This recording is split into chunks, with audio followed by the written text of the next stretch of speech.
চলে এসেছি রোজকার মতোই লাঞ্চ থালি শেয়ার করতে। তবে আজকে একটু পদও বেশি হয়েছে আর পরিমাণটাও বেশি হয়েছে। দেখো হাঁড়ির ভাতটা দেখলেই বুঝতে পারবে তোমরা।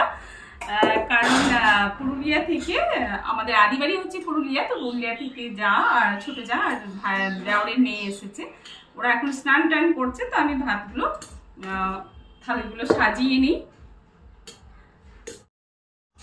প্রথম পাতের জন্য রোজকার মতোই আছে আলু দিয়ে নিম দিয়ে আলু ভাজা। আর ও আমার যা আজকে শনিবার বলে নিরামিষ খাবে, তার জন্য এদিকে আছে আমিষ আর ওদিকে আছে নিরামিষ। তো ওর জন্য পোস্ত ডাল আমি সব আলাদা করে তুলে রেখে নিই।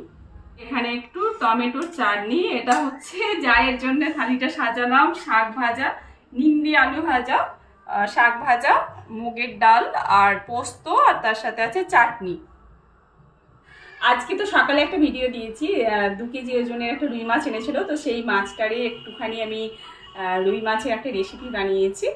তো সময়ের অভাবে আজকে তোমাদেরকে ভিডিওটা শেয়ার করতে পারিনি, বা ভিডিও করতেই পারিনি। তো চলো খাওয়া দাওয়া করে নিই, আর তোমরা সকলে খাওয়া দাওয়া করে নাও। আজকের মতো আসছি, টাটা।